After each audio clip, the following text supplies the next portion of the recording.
వాళ్ళారా, కూర్చి మీద యేసుక్రీస్తు వారి పేరట నా వందనాలు. చిన్న ప్రార్థన చేసుకుని దేవుని మాటలోనికి వెళ్దామండి. అందరూ కళ్ళు మూసుకున్నట్లయితే చిన్న ప్రార్థన చేసుకుందాం. పరలోకమందున మా కన్న తండ్రి, చక్కటి సమయాన్ని సందర్భాన్ని మాకు దయచేసిన కొందనాలు తండ్రి. గడిచిన కాలం మొదలుకొని ఈ కాలం వరకు మీ ప్రశస్తమైన కృపలో మిమ్మల్ని దాచి కాచి కాపాడినందుకు వందనాలు తండ్రి. ఈ అమూల్యమైన సమయంలో దున్నబడిన హృదయము ఎలా ఫలభరితముగా మారి ధన్యమవుతుందో నీ వాక్యము ద్వారా మేము తెలుసుకుంటున్నప్పుడు, మా హృదయాలు కరుగగట్టినవైతే, మా హృదయాలు రాతి వంటివైతే నీ వాక్యము చేత మెత్తన చేయబడి చదును చేయబడేందుకు సహాయం అనుగ్రహించండి తండ్రి. జరుగుతున్న ఈ ఆరాధన క్రమం ద్వారా, వినబడుతున్న వాక్యం ద్వారా మా హృదయాలు మరింతగా మీ వాక్యం పక్క మక్కువ చూపిస్తూ వాక్యాన్ని ప్రతిబింబించేలా మా జీవితాలు ఉండగలటకు సహాయం అనుగ్రహిస్తారని కోరుకుంటూ, మరలా తండ్రిని పిలుచుకునే భాగ్యాన్ని మా అందరికీ దయచేస్తారని ఈ చిన్న ప్రార్థన యేసుక్రీస్తు వారి నామమున అడిగి వేడుకుంటున్నాం తండ్రి, ఆమెన్. ప్రియమైన దేవుని వారలారా, కుడి వచ్చి మీ అందరికీ యేసుక్రీస్తు వారి పేరట నా వందనాలు. బైబిల్లో నుంచి ఒక చిన్న విషయాన్ని, ఒక ఆధ్యాత్మిక సత్యాన్ని నేర్చుకునే ప్రయత్నం అయితే ఈరోజు మనం చేద్దామండి. ఈరోజు మనం మాట్లాడుకోబోయే అంశం ఏంటి అంటే, దున్నబడిన హృదయము ధన్యము. మరలా చెబుతున్నా అండి, దున్నబడిన హృదయము ధన్యము. భూమి మీద మానవుడు పుట్టిన దగ్గర నుంచి మానవుడు అలవాటు చేసుకున్న పనులలో మొట్టమొదటిది ఏంటంటే భూమిని సేద్యపరచడము. దాన్నే వ్యవసాయము అని చెబుతూ ఉంటారు. ఆ వ్యవసాయంలో ఒక పద్ధతిని దున్నడము అని మాట్లాడుకుంటూ ఉంటాం. భూమి అనేది సమతుల్యంగా లేనప్పుడు, వారు పంట వేయడానికి అనుకూలముగా లేని ఆ భూమిని పంటకు అనుగుణంగా మార్చే ఒక ప్రక్రియ దున్నడము అని మనం మాట్లాడుతూ, పూర్వ దినాలలో దీన్ని పశువులతో చేసేవారు. ఈనాటి కాలంలో టెక్నాలజీ అభివృద్ధి చెందిన తర్వాత అనేక విధములైన మెషినరీతో భూమిని చదును చేయడం ప్రారంభించారు. ఎందుకంటే చదును లేని భూమిలో, దున్నబడని భూమిలో విత్తనాలు వేయడము అసాధ్యము. అందుకే ఏ చోటైతే తమ పంట రావాలని వారు కోరుకుంటూ ఉంటారో, ఏ చోటైతే ప్రతిఫలాన్ని వారు ఆశిస్తూ ఉంటారో, ఆ చోట చాలా కష్టపడి ఏం చేస్తూ ఉంటారంటే ఆ నేలను తవ్వి దాన్ని సమాంతరంగా చేసి అందులో అడ్డంకులేవి లేకుండా ఆ నేలను ఏం చేస్తూ ఉంటారంటే చదును చేస్తూ. ఈరోజు మనం మాట్లాడుకునేది కూడా ఇలాంటి దున్నే ఒక ప్రక్రియ కోసమే, కానీ ఇది భూమి కోసమో నేల కోసమో కాదండి. ఏది దున్నబడాలని బైబిల్ చెబుతుందంటే, దున్నబడిన హృదయము ధన్యము. హృదయము కూడా ఒక నేల లాంటిదే. అక్కడ వాక్యం అనే విత్తనము పడితే అక్కడి నుంచి కూడా ప్రతిఫలం అనేది వస్తుంది. కానీ అలాంటి హృదయమే ఈరోజు ఎలా ఉందంటే, వాక్య విత్తనము పడిన మొలకెత్తలేని పరిస్థితుల్లో ఉంది. అంటే దాని అర్థం ఏంటంటే, హృదయం యొక్క పరిస్థితి ఎలా ఉందంటే చదునుగా. వాక్యం అనే విత్తనం పడిన మొలకెత్తడం లేదు. అంటే విత్తనానికి సరిపోయే నేలగా మన హృదయం అనేది. బైబిల్లో మనం ఒక ఉపమానంలో మనం చదువుకుంటూ ఉంటాము కదా, ఒక విత్తువాడు విత్తనాన్ని విత్తుకుంటూ వెళ్ళిపోతున్నప్పుడు కొన్ని ఎక్కడ పడ్డాయంటే త్రోవ పక్కన పడిన, అది కూడా నేలే కదా. అంటే నేల నుండి కదా, దున్నబడినది కాదు. అందుకే ఆకాశ పక్షి వచ్చంటే దాన్ని ఎత్తుకుని వెళ్ళిపోయింది. మరొక విత్తనం వెళ్ళి మరి రాతి నేల పడిందంట. అది నేలే, కానీ చదును చేయబడలేదు. అక్కడ రాళ్ళు అడ్డంకిగా ఉన్నాయి. ఆ మొలకైతే వచ్చింది, కానీ అది ఎక్కువ రోజులు నిలబడలేక మరొక విత్తనం వెళ్ళంట ముండ్ల పొదల్లో పడిందంట. అది నేలే, కానీ చదువు చేయబడలేదు. అక్కడున్న పెంట మొక్కలు తీసి పారవేయబడలేదు. అందుకే మొక్క ఎదిగింది, కానీ దాని ఎదుగుదలకు ఏది అడ్డొచ్చిందంటే ఆ ముండ్ల పొదలే అడ్డుగా. ఒకనొక విత్తనం వెళ్ళి మాత్రమంట మంచి నేల పడిందంట. ఆ మంచి నేల పడిన విత్తనానికి ఏమొచ్చిందంటే ప్రతిఫలం అనేది. ఈరోజు కూడా మన హృదయంతో మనము దేవుని ఆరాధించే ప్రతి విషయంలోనూ మనము దేనిని పొందుకోదగిన వారుగా ఉన్నామంటే ప్రతిఫలాన్ని పొందుకోదగిన వారుగా మనము భూమి మీద మనం చేసే ఒక పనిలోనే మనము ప్రతిఫలాన్ని మనం ఆశిస్తున్నప్పుడు దేవునికి ఇచ్చే సమయంలో కూడా ఖచ్చితంగా మనకి ఏమి రావాలంటే ప్రతిఫలం అనేది ఏదో ఒకటి. ఆ ప్రతిఫలం అనేది మన జీవితంలోనికి రావాలి అంటే నీ హృదయాలు ఎలా ఉండాలి అంటే సిద్ధముగా ఉండాలి. సిద్ధముగా లేని హృదయాలకు వాక్యం అనేది వర్తించదండి. సిద్ధముగా లేని హృదయాల జీవితాల్లో వాక్యం అనేది ఏది కూడా అవదంటే ఫలించే అవకాశం కూడా. కొన్ని మొక్కలు ఉంటూ ఉంటాయి, అవి పలానా దేశంలో మాత్రమే పెరుగుతూ ఉంటాయి. కారణం ఏంటంటే ఆ దేశము మట్టి మాత్రమే దానికి సరిపోయింది అని మాట్లాడుతూ ఉంటారు. అక్కడ వాతావరణం ఉంది కాబట్టి అక్కడ పెరుగుతుంది, ఇక్కడ పెరగదు అని మాట్లాడుతూ ఉంటారంటే ఒక మొక్క రావాలన్నా దాని నుంచి ప్రతిఫలం మనకి కావాలన్నా దానికి సరైన నేల ఉండాలి, సరైన వాతావరణం కూడా. ఈరోజు వాక్యం మన జీవితాల్లోనికి వినబడుతున్నప్పుడు ఎలాంటి వాక్యమైనా పర్వాలేదు అనుకోకూడదండి. వాక్యాన్ని అలవరుచుకునే విధంగా మనం బ్రతుకుండాలి. వాక్యము విత్తబడుతున్నప్పుడు విత్తబడిన తిరిగి మొలకెత్తేలాగా మన హృదయం అనేది, ఇది నేను చెబుతున్న మాట కాదు, బైబిల్లో దేవుడే చెబుతున్న మాట. ఒక మాటను చూపించిన ముందుకు వెళ్తాను. చదివితే గలతీ పత్రిక 6వ అధ్యాయము 8వ వచనాన్ని మనం మాట్లాడుకుందామండి. చదివితే గలతీ పత్రిక 6వ అధ్యాయము 8వ వచనాన్ని చదవగలిగితే ఏమంటున్నాడు చూద్దామండి. గలతీ పత్రిక 6వ అధ్యాయము 8వ వచనాన్ని చదవగలిగితే ఏమంటున్నాడో చదవండి. ఎలాగనగా తన శరీరేచ్ఛను బట్టి విత్తువాడు తన శరీరము నుండి క్షయమగు పంట కోయును, ఆత్మను బట్టి విత్తువాడు ఆత్మ నుండి నిత్య జీవమును పంట కోయును. పై మాట కూడా చదవగలిగితే మనుషుడు ఏమి విత్తునో ఆ పంటనే. నువ్వు చెడ్డ ప్రదేశంలో విత్తి నాకు మంచి ప్రతిఫలం కావాలనుకుంటే అది వచ్చే పరిస్థితులు. నువ్వు ఒక చెడు విత్తనాన్ని, నకిలీ విత్తనాన్ని విత్తి నాకు సరైన దిగుబడి రావాలని కూడా ఎంతైతే మూర్ఖత్వమో వాక్యం విషయంలో కూడా అదే చెబుతున్నాడు. వాక్యం అనేది మంచిదే, కానీ నువ్వు ఎలా తీసుకుంటున్నావు? వాక్యం అనేది కొంతమంది హృదయాలకు హత్తుకుంటుంది, కొంతమంది జీవితాలను మారుస్తుంది, కొంతమందిలో ఉన్న చెడుతనాన్ని తొలగిస్తుంది. నీ జీవితంలో ఏం చేసిందనే దాని ఆధారాన్ని బట్టి మనం చూసుకోగలిగితే వాక్యం ఒక మనిషిగా నువ్వు ఏది విత్తుతున్నావో అదే నీ జీవితంలో ప్రతిఫలముగా నువ్వు తీసుకుంటూ.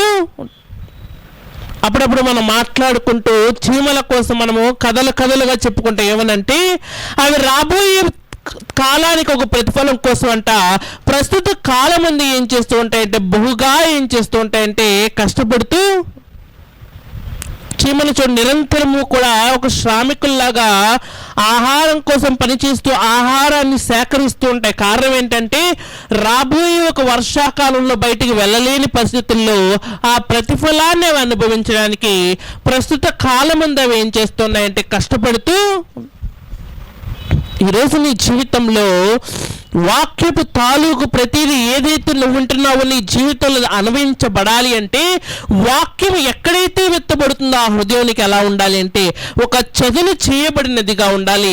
వాక్యం అనేది నీ జీవితంలో ఎలా ఉండాలి అంటే ఒక పడిన తర్వాత మొలకెత్తే విధంగా ఉండాలి. అలా ఉండాలి అంటే నీ జీవితం ఎలా ఉండాలి అంటే దున్నబడినదిగా.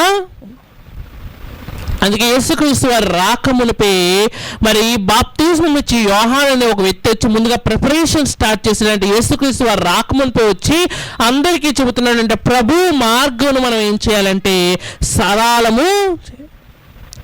ఒక మంత్రి గారు వస్తున్నారంటే ఆ వెళ్ళే మార్గం అంతా కూడా సరళం చేస్తుంటారు, క్లియర్ చేస్తూ ఉంటారు. కారణం ఏంటంటే ఆ వచ్చిన వ్యక్తి సజావుగా వెళ్ళిపోవాలి.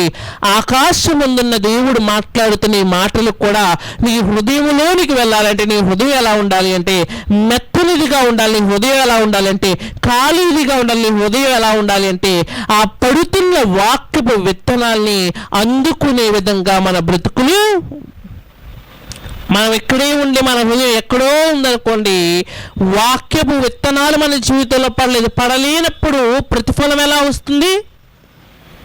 అంతేనా కాదు, విత్తనం వేయకుండానే ప్రతిఫలం ఆశించడం ఎంతైతే మూర్ఖత్వమో, నీ హృదయాన్ని సిద్ధపరచుకోకుండా నేను కూడా వాక్యము విన్నాను కదండి, నేను రక్షింపబడలేదేంటండి అని అనడము అంతే మూర్ఖత్వం అండి. విన్న నువ్వును దాన్ని ఏం చేయాలంటే నీ హృదయంలో మొలకెత్తే విధంగా ఉండాలి. ఎప్పుడు మొలకెత్తుతాయి అంటే అది దున్నబడినదిగా. ఒక రైతు ఒక పంటను వేసే ముందే తన భూమిని దున్ని చాలా సిద్ధపరుస్తూ ఉంటాడు, దాన్ని చాలా ప్రిపరేషన్ చేస్తూ ఉంటాడు. ఎలాంటి నెలలో పడితే అలాంటి నెలలో విత్తనాలు రావు కదండి. అది విత్తనాలు రావడానికి దానికి అనుకూలమైన వాతావరణాన్ని సృష్టిస్తూ ఉంటాడు కదా. ఈరోజు నీ దేవుని వాక్యము పట్ల, వాక్యం అనేది మొలకెత్తే విత్తనం అయితే, ఆ మొలకెత్తే విత్తనం నీ బ్రతుకును మార్చగలిగినదైతే, నీ బ్రతుకు మారాలి అంటే మొట్టమొదట నీ హృదయం దున్నబడాలి. హృదయం దున్నబడకుండా ఎన్ని వాక్యాలు విన్నా, ఎన్ని విషయాలను నేర్చుకున్నా పెద్ద ఉపయోగం ఏది కూడా. పౌలు గారు మాట్లాడుతూ ఉంటారు కదా, ప్రేమ లేని వాడినైతే నేను ఎన్ని చేసినా ఎలా నిరుపయోగంగా ఉంటుందో, ఈరోజు హృదయం చదువు చేయబడకుండా మనం ఎన్ని చేసినా పెద్ద ఉపయోగం ఏది కూడా. మన ఇంటిలో వాక్యము, గోడ మీద వాక్యము, మెడలో వాక్యము, ఫోన్లో వాక్యం కాదండి, హృదయంలో వాక్యము. హృదయంలో వాక్యం ఉండాలంటే ముందు హృదయం మారాలి. హృదయం మారబడ్డం అంటే అది చాలా కష్టమైన. ఒక భూమిని దున్నడానికి రైతుకి ఎంతో సేపు పడుతుంది. కారణం ఏంటంటే ఆ భూమి చాలా హార్డ్గా, చాలా గట్టిగా ఉంటుంది. అలాంటి దాంట్లో ఒక నాగలి వేసి, ఒక ట్రాక్టర్ వేసి దున్నాలి అంటే చాలా కష్టమైన పని. ఎందుకంటే అది దున్నబడక మునుపు చాలా గట్టిదిగా ఉంటుంది, దున్నిన తర్వాత చాలా మెత్తనిదిగా. ఈరోజు నీ హృదయాలకు కూడా దేవుని వాక్యము నీ జీవితంలోకి రాకమునుపు కఠినములై ఉన్నాయేమో. దేవుని వాక్యం వచ్చిన తర్వాత నీ హృదయం ఎలా ఉండాలంటే మారినదిగా ఉండాలి. మారడం అంటే ఏంటంటే మెత్తనిదిగా. అప్పుడు కఠినాత్ములుగానే ఉండి, ఇప్పుడు కఠినాత్ములుగానే ఉండి, వాక్యం వింటున్నా కూడా కఠినాత్ములుగా ఉండడం వల్ల పెద్ద ఉపయోగం ఏది కూడా. ఫరో జీవితాన్ని మనం తీసుకోగలిగితే, మోషే వెళ్ళి వాక్యం చెప్పక మునుపు కఠినాత్ముడుగానే ఉన్నాడంట, వచ్చి వాక్యం చెప్పిన తర్వాత కూడా కఠినాత్ముడుగానే ఉన్నాడంట. అందుకే ఈ రోజుకి కూడా ప్రపంచ చరిత్రలో ఎర్ర సముద్రంలోనికి వెళ్ళి మనం చూడగలిగితే అక్కడ కనబడుతున్నవి ఎవరి శవాలు అంటే ఫరో అతని యొక్క సైన్యము శవాలే నేటికి అక్కడ కనబడుతూ. మార్చుకోలే, దేవుడు అవకాశం ఇచ్చాడు, బ్రతుకు మార్చుకోమని, హృదయాన్ని మార్చుకోమని వాక్యాన్ని చెప్పి పంపించాడు అనేక సార్లు మోషే చేత. కానీ హృదయం మార్చుకోలేకపోయాడు. ఆఖరికి ఎక్కడికి వెళ్ళిపోయాడంటే ఒక సముద్ర గర్భంలోనికి వెళ్ళిపోయి. ఈరోజు వాక్యము గొప్పది. అలాంటి గొప్ప వాక్యముని బ్రతుకుల్లో నేను మార్చగలగాలి అంటే మొదట నీ హృదయం మారాలి. మొదట నీ హృదయం రెడీగా ఉండాలి. వాక్యం అనేది జల్లబడుతున్న విత్తనాలు అంటే ఆ విత్తనాలు నీలో పడి మొలకెత్తాలి అంటే మొట్టమొదటి నీ హృదయం సిద్ధముగా ఉండాలి. హృదయం సిద్ధముగా లేకుండా శరీరాన్ని సిద్ధము చేసుకుని దేవుని సన్నిధికి రావడం వల్ల పెద్ద ఉపయోగం ఏది కూడా. ఈరోజు మనం శరీరాన్ని చాలా అందంగా సిద్ధపాటు చేసుకుని దేవుళ్ళకి వచ్చేస్తూ ఉంటాము. శరీరానికి అందమైన బట్టలు, శరీరానికి అందమైన ఒక పౌడర్ అత్తరు పూసుకుని దేవుని సన్నిధిలోనికి వచ్చేసి నేను రెడీ అని మనం అనుకుంటూ ఉంటాము. కానీ దేవునికి కావలసింది నీ శరీరం రెడీ అవడం కాదు, నీ మనసు రెడీగా. మనసు ఎక్కడో ప్రపంచంలో వదిలేసుకుని, మనసు ఎక్కడో లోకంలో పెట్టుకుని, మనసు దేవునికి ఇవ్వకుండా శరీరాన్ని దేవునికి ఇచ్చి నేను దేవుని సన్నిధిలో ఉన్నాననుకోవడము చాలా. అందుకే బైబిల్ ఎప్పుడూ కూడా చెప్పే మాట ఏంటంటే మనస్సు మార్చుకోవాలి, మనస్సు మార్చుకోవాలి.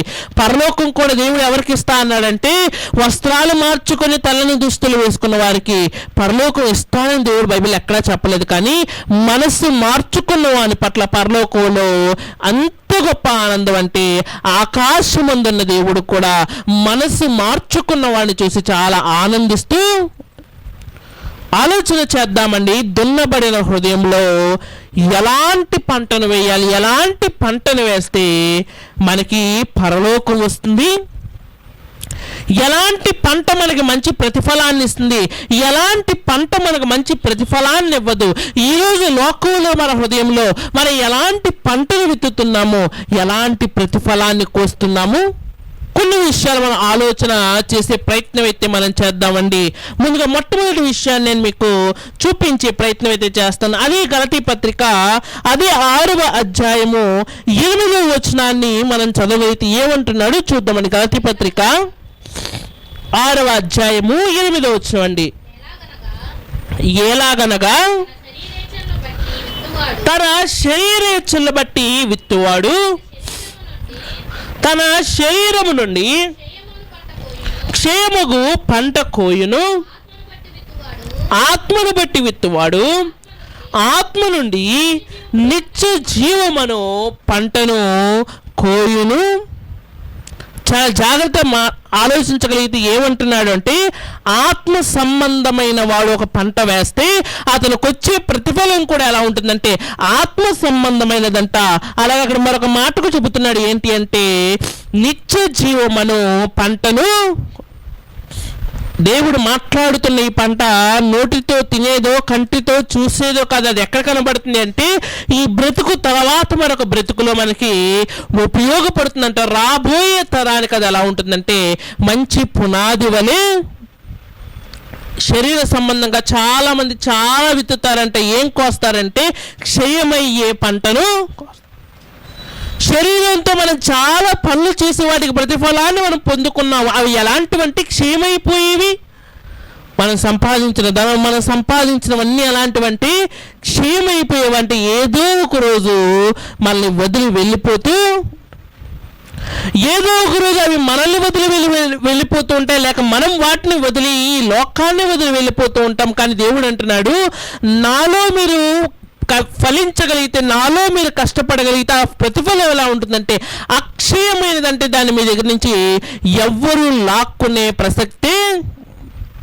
యేసుక్రీస్తు వారు అంటూ ఉంటారు కదా, భూమి మీద ధనం అంట చిమ్మెటలు తుప్పు, లేకపోతే భూమి మీద ధనాన్ని దొంగలు దోచుకుంటారేమో అన్న భయం ఉంటుందేమో, కానీ పరలోకంలో ధనానికంటే ఏమి లేదంటే చిమ్మెట కానీ తుప్పు కానీ లేదంట.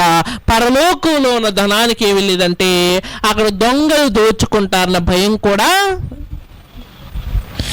ఈరోజు భూమి మీద మనం సంపాదించిన దానికైతే దాన్ని అనుభవించే లోపు వెళ్ళిపోయిన వారు చాలా మంది ప్రపంచంలో ఉన్నారు. కానీ పరలోకములో దేవుడు ఏ ప్రతిఫలాన్ని అయితే నీకు ఇవ్వాలనుకుంటున్నాడు, ఏ ప్రతిఫలాన్ని అయితే ఆయనకి ఇస్తా అన్నాడు, దాని పేరు నిత్య జీవం. అంటే ఎల్లప్పుడూ కూడా నీతో, దాన్ని ఇంగ్లీష్లో ఎటర్నల్ లైఫ్ అన్నారు కనుక ఎప్పుడూ ఉండే జీవితము.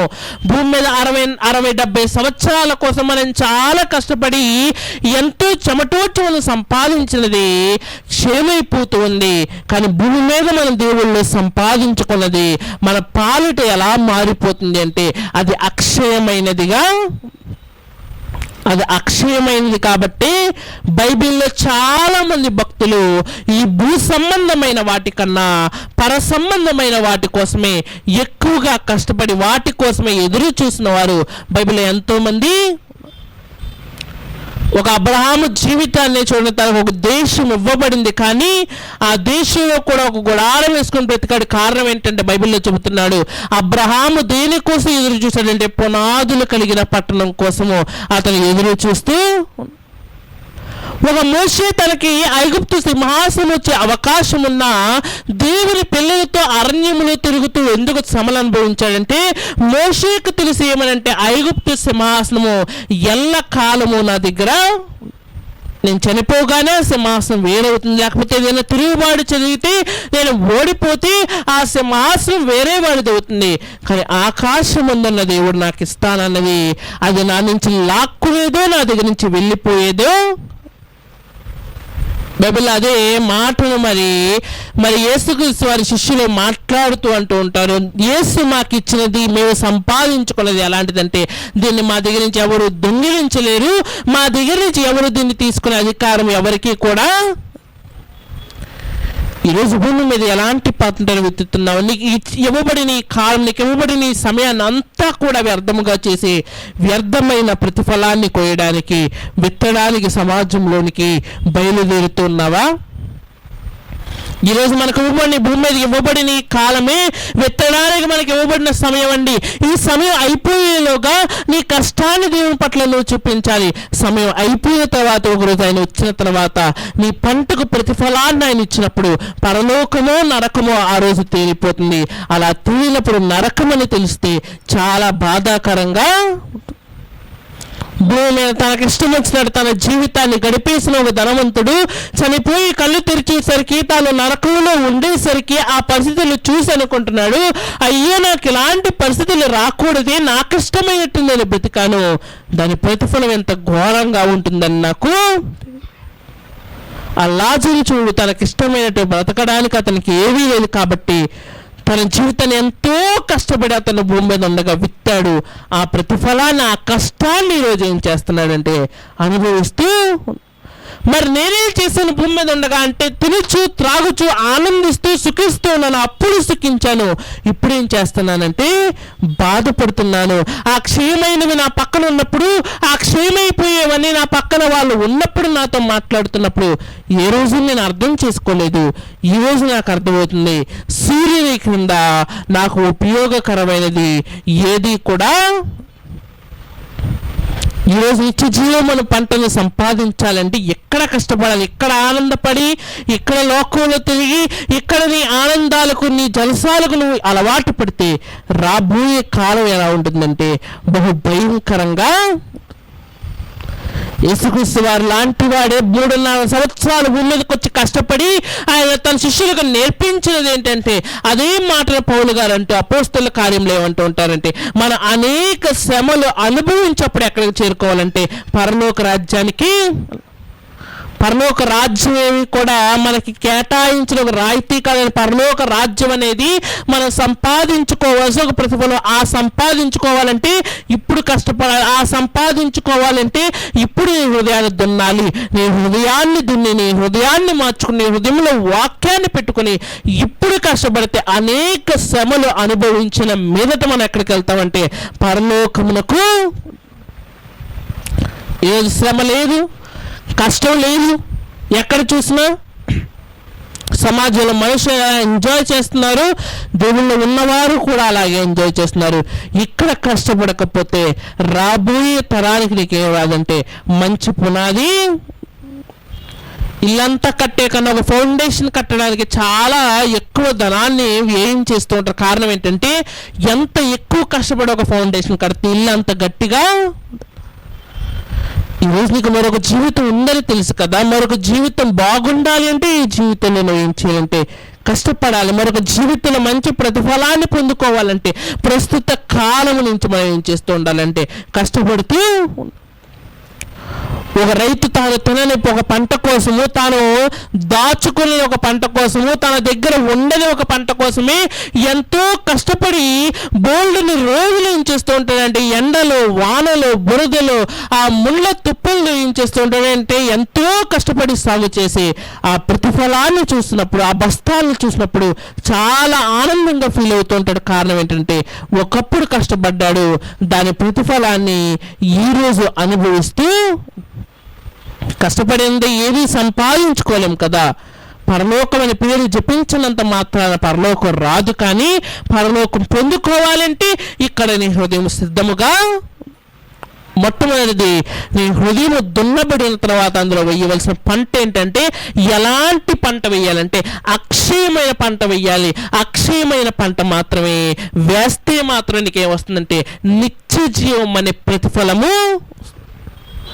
మన అక్షయమైన పంట వేయకుండా వేరే ఏదో పంట వేసి నాకు కూడా నిత్య జీవం కావాలంటే అది కుదరని బైబిల్ అంటూ ఉంటారు కదా. మంచి విత్తనానికి మాత్రమే ఎలాంటి చెట్టు వస్తుందంటే మంచి చెట్లు. నువ్వు చెడు విత్తనాన్ని వేసి, కుళ్ళిపోయిన చెట్లు వేసి నాకు మంచి కాయలు రావాలనుకోవడము ఎంతైతే మూర్ఖత్వము. అక్షయమైన పంటను వేయకుండా నిత్యరాజ్య లోకానికి వెళ్ళడము కూడా అసాధ్యము.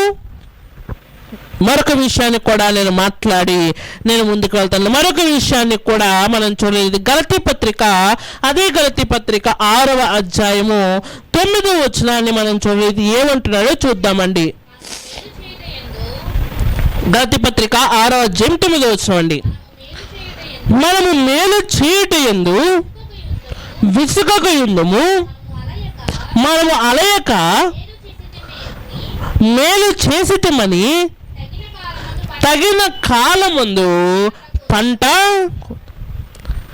మొదటిది పంట వేస్తావు, చాలా బాగుంది, హృదయాన్ని దున్నేసావు, హృదయాన్ని మార్చుకున్నావు, హృదయాన్ని దేవుని కోసం అంకితం చేసావు, అక్షయమయ్యే వాక్యమైన పంట వేసావు, కరెక్టే. ఇప్పుడు ప్రతిఫలం వచ్చే కాలంలో రైతుకు మరొక సమస్య కూడా ఉంది. ఏంటో తెలుసా? తగిన కాలంలో పంట కొయ్యాలి, లేకపోతే పంటను పాడు చేయడానికి అనేక సందర్భాలు.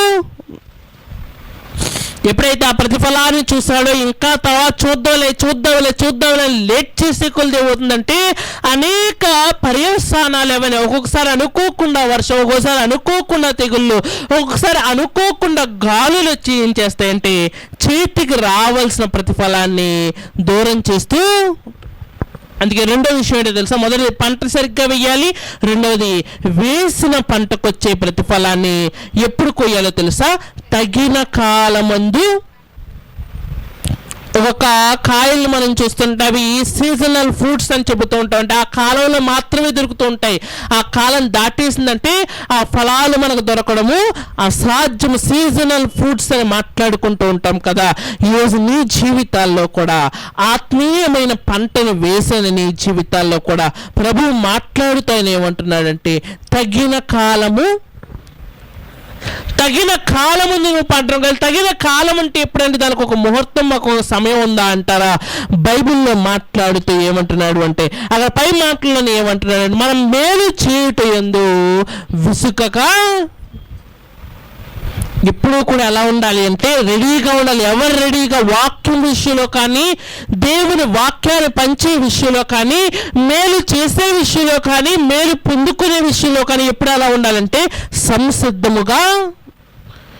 ఎందుకంటే ఆలస్యము, తెలుగులో ఒక సామెత ఉంటుంది కదా, ఆలస్యము అమృతం కూడా ఏమైపోతుందంటే విషమైపోతుందంట.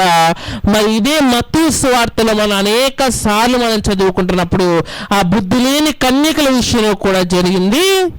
ఏం చేశారు? 5 బుద్ధి లేని వాళ్ళు బయట ఎందుకు ఉండిపోయారంటే కారణం ఆలస్యం చేశారు. ఆలస్యం వారి జీవితాల్లో ఎలా మారిపోయిందంటే అనుకోని ప్రమాదంగా వారి జీవితాల్లో మిగిలిపోయింది. ఈరోజు తగిన కాలమందు చాలామంది దేవుని విషయంలో తర్వాత చూద్దాంలే, తర్వాత చేద్దాంలే అనుకుని వాయిదా వేస్తూ ఉంటారు. వాయిదా వేయడానికి భూమి మీద మనకున్నది ఒక ఫిక్స్డ్ టైం కాదండి. ఎలాంటి టైంలో ఉన్నామంటే మనము అన్సర్టైన్ టైం అనగా నిర్ణయితము కాని దినాల్లో మనం భూమి మీద ఎప్పుడు వస్తుందో చెప్పలేమని ఎలాగైతే వాహనం కోసం మాట్లాడుతూ ఉంటామో మానవుడు కూడా అంతే. ఎప్పుడు వెళ్ళిపోతాడు ఎవరు కూడా వయసుతో, జాతితో, లింగముతో, లేకపోతే నువ్వు ఎలాంటి వాడితో కూడా మరణానికి సంబంధం లేదు. ఎప్పుడు ఎవరు ఎలా వెళ్ళిపోతారు ఎవరికి కూడా. హాస్పిటల్కి వెళ్ళిన ఒక యవనస్తుడు తిరిగి రావట్లేదు, కానీ హాస్పిటల్కి వెళ్ళిన ఒక ముసలాడు తిరిగి బయటికి వస్తున్నాడు. కారణం ఏమిటంటే ఇక్కడ వయస్సుతో సంబంధం లేదండి. మనం ఎలాంటి కాలంలో ఉన్నామంటే నిర్ణీత కాలంలో మనము 60-70 అని చెప్పుకుంటాం, కానీ 60-70 వరకు వెళ్ళడానికి కూడా ఓపిక లేని పరిస్థితులు లేదు. మానవ జీవితాలని వచ్చేసాయి. ఇలాంటి కాలంలో ఇంకా చూద్దాం తర్వాత చూద్దాం అనే వాయిదా వేసే ప్రతిసారి అది నీ జీవితాలు ఏమవుతుందంటే ఆలస్యం ఏమవుతుందంటే నీ జీవితంలో ఒక నిర్లక్ష్యంగా మారుతుంది. నిర్లక్ష్యం ఎప్పుడూ కూడా దేనికి దారి తీస్తుందంటే ప్రమాదానికి దారి తీస్తూ. తగిన కాలం ఎప్పుడో తెలుసా? నీ మోకాలు వంగినప్పుడే తగిన కాలము, నీ నోరు మాట్లాడుతున్నప్పుడే తగిన కాలము, నీ చేతులు కదులుతున్నప్పుడే తగిన కాలము, నీ కళ్ళు చూస్తున్నప్పుడే తగిన కాలము. ఇవేవి ఒక పని చేయని రోజుల్లో దేవుడి పని చేద్దాం అనుకుంటావు కదా, అది తగిన కాలము. స్వార్థకు పరిగెట్టాలంటే ఇదే తగిన కాలం. ఇది కాకుండా ఒక 60 సంవత్సరాలు వచ్చిన తర్వాత పరిగెడదామంటే పరిగెట్టడం పక్కన పెట్టండి. ఇక్కడి నుంచి ఒక చోటకి నడవడానికి ఓపిక ఉండదు. అందుకే తగిన కాలంలోనే పంట కొయ్యాలి. తగిన కాలంలోనే పంటను ఏం చేయాలంటే అనుభవించేవారుగా, దాని ప్రతిఫలాన్ని ఆగ్రహించేవారిగా మన బ్రతుకులు రేపు చూద్దాం, ఎల్లుండి చూద్దాం, నిర్లక్ష్యపు ద్వారం ఏం చేస్తుందంటే నాశనపు అంచును మనల్ని నిలబెట్టేస్తుంది. రేపు అనుకుంటూ వెళ్ళిపోయే మన జీవితాల్లో చివరికి రేపు కూడా మిగిలిన రోజులకు మనం వెళ్ళిపోతూ, రేపు కూడా మిగిలిన ఒక నిర్లక్ష్యం వైపుకు సాతానుడు మనల్ని నడిపిస్తున్నాడండి. దేవుడు ఎప్పుడూ కూడా రెడీగా ఉండే ఒక వ్యక్తి, ఒక మనస్తత్వం కలిగిన వాడు.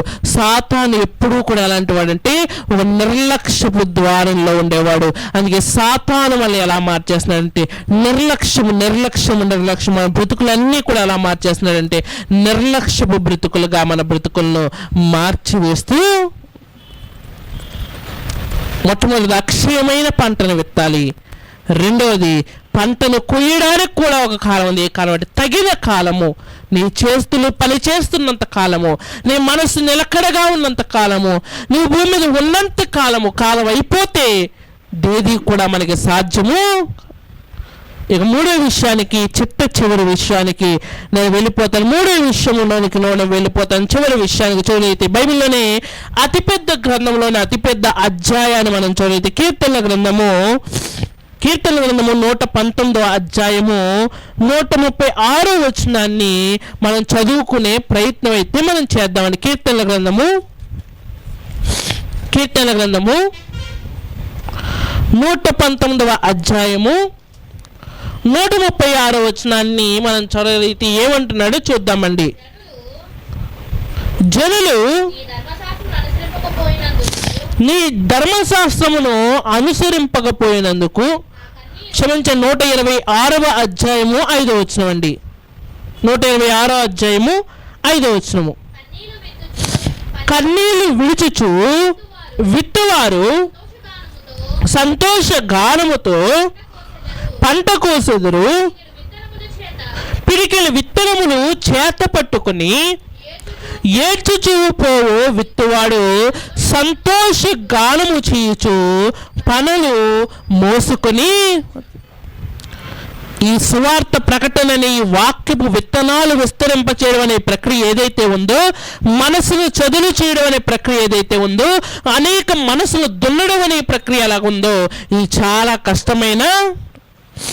అందరూ సహకరించారండి, అందరూ వాక్యానికి రెస్పాండ్ అవ్వరండి, వద్దంటూ ఉంటారు, చాలా మంది చీదరిస్తూ ఉంటారు. వాక్యం అంటే ఏదో 10 మందిని కూర్చోబెట్టి అందరినీ ఒక గంట సేపు కూర్చుని మాట్లాడేసి వెళ్ళిపోవడం కాదు. అలా కూర్చోబెట్టడానికి కూడా అనేకమైన కష్టం అనేది.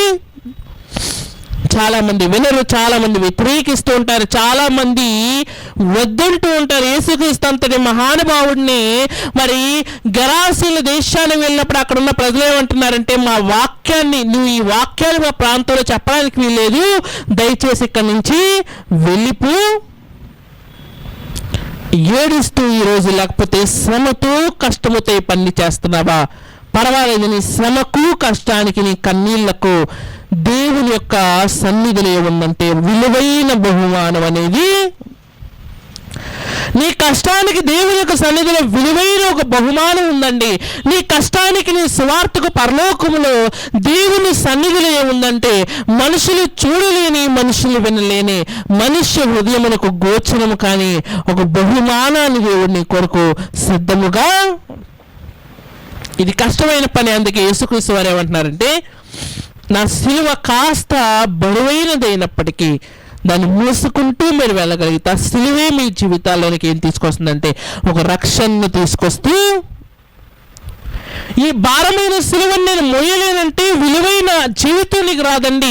సిలువను మోసుకుంటూ వెళ్ళిన వాడి జీవితంలోనికి విలువ వెతుక్కుంటూ వస్తుంది.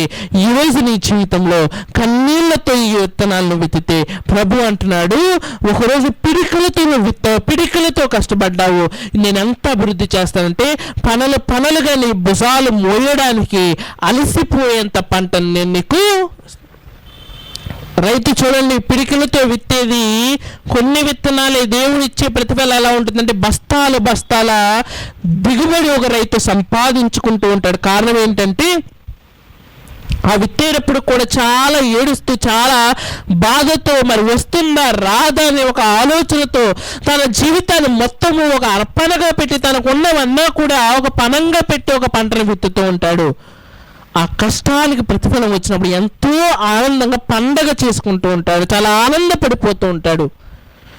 ఈరోజు నీ జీవితంలో స్వార్థ ప్రయాణములు అనేక అడ్డులు శ్రమలు నీ జీవితంలో వచ్చినప్పుడు, అనేక మంది జీవితాలు మార్చాలి, వారి హృదయాలను చెదురు చేయాలని అనుకున్నప్పుడు, అనేక కష్టాలు వచ్చినప్పుడు నీ జీవితంలో నీకు కన్నీళ్లు కావాలనిపిస్తూ ఉంటాయి. అప్పుడు అనుకుంటే ఇవెందుకు దీన్ని విడిచిపెట్టేస్తా అయిపోతుంది కదా నువ్వు అనుకుంటావు. కానీ కన్నీళ్లతో నువ్వు విత్తిన ప్రతి విత్తనానికి విలువ మనుషులు ఇవ్వకపోయినా విలువ ఎవరిస్తారంటే ఆకాశమందున్న దేవుడు. యేసుక్రీస్తు వారు కానీ బైబిల్ అయిన భక్తులు కానీ అందరూ కూడా మరి ఎక్కడ ఉన్నారు ఈరోజు అంటే నెమ్మది కలిగిన ఆ స్థలంలో వారందరూ ఉన్నారని బైబిల్ మాట్లాడుతుంది. అంత గొప్ప స్థితిలో వాళ్ళు ఎందుకున్నారంటే భూమి మీద చాలా కష్టపడ్డారండి. క్రైస్తవుడు అంటేనే ఎవరు అంటే కష్టపడేవాడు, క్రీస్తు విషయమై కష్టపడేవాడు, కష్టపడే మనసు లేనివాడు క్రీస్తులోనికి రావడం కూడా వ్యర్థమే. కష్టమంటే ఎక్కడో ఒక చోట కూర్చుని ఎక్కడో జరుగుతున్న ఒక దాన్ని వీక్షిస్తూ వాళ్ళ కష్టపడితే నేను కష్టపడినట్టే, వాళ్ళు తింటే నేను తిన్నట్టే, వాళ్ళు వెళ్తే నేను వెళ్ళినట్టే అనుకోవడం తప్పండి. అలాగైతే వాళ్ళు పరలోకి వెళ్ళిపోతారు, మనం ఎక్కడికి వెళ్ళిపోతాం? నరకానికి. ఎవరి కష్టం వాళ్ళది, ఎవరి విత్తనాలు వారి, ఎవరి పంట వాళ్ళది, ఎవరి దిగుబడి వాళ్ళది. నువ్వు విత్తితేనే నీకు ప్రతిఫలం వస్తుంది, ఎవరో విత్తితే ఆ ప్రతిఫలం నాది అని చెప్పుకోవడము చాలా తప్పు. దేవుడు అలా యాక్సెప్ట్ కూడా చేయడు. నీ పరలోకానికి నువ్వు వెళ్ళాలంటే నువ్వు కష్టపడాలి. కష్టపడదామండి, హృదయాలను దున్నపడదాము, హృదయాలను దున్నుకుందాం వాక్యము చేత. దున్నబడిన హృదయమే ధన్యకరము అని బైబిల్ మాట్లాడుతుంది. అందులో అక్షయమైన పంట వేద్దాము, తగిన కాలం ముందు పంటను కోద్దాము. ఇక మూడవ విషయాన్ని ఇప్పుడు మనం చదువుకున్న విషయాన్ని ఏమని దేవుడు చెబుతున్నారు? కన్నీళ్లతో విత్తితే చాలా ఆనందంగా పంటను కోస్తే ఒక దినాలు నీ జీవితంలో రావడానికి సిద్ధముగా కష్టపడదాము, దేవుళ్ళ ముందుకు వెళ్దాము. హృదయాన్ని దున్నే ఈ ప్రాసెస్లో ఎంతో బాధాకరమైన పెయిన్స్ అనుభవించాలి.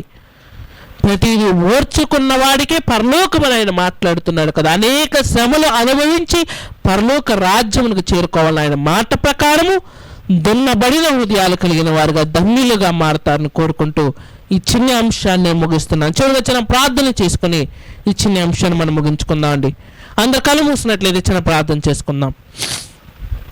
పరలోక ముందర మా కన్న తండ్రి, ఇంతకటి సమయాన్ని సందర్భాలు మాకు దయచేసిన కొందాలు తండ్రి. గడిచిన కాలం మొదలుకొని ఈ కాలం వరకు మీ ప్రశస్తమైన కృపలో మమ్మల్ని దాచి కాచి కాపాడి సువార్త ప్రకటన విషయంలో మేము వెతుకుతున్న ఈ కష్టము మా కన్నీళ్ళు వ్యర్థము కావని, ప్రతి దానికి నీ సన్నిధిలో విలువైన బహుమానం ఉందని చదువుకున్నాం తండ్రి. నీవు ఇస్తున్న ఈ సమయాన్ని, కాలాన్ని, వనరుని వ్యర్థముగా ఖర్చు పెడుతున్న మనుషులు కోసే పంట నిర్జీవమైనదని, ఆకాశమందున్న నీవు అక్షయమైన పంటను మా జీవితంలో విత్తుతున్నప్పుడు దాని కొరకు కష్టపడితే విలువైన పంటను కోస్తామని మాట్లాడుకున్నాం తండ్రి. మా హృదయాన్ని చదువు చేయండి తండ్రి. వాక్యం పడుతున్నప్పుడు మొలకెత్తే విధంగా మా హృదయాన్ని దున్నబడిన హృదయాలుగా మా హృదయాలు మారుస్తానని కోరుకుంటున్నాం తండ్రి.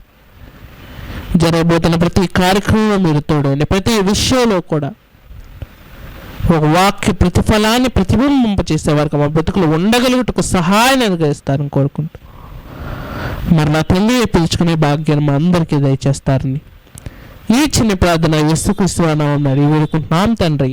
ఆమేన్. సద్దుగాని మీ అందరికీ పేట నా వందనాలండి.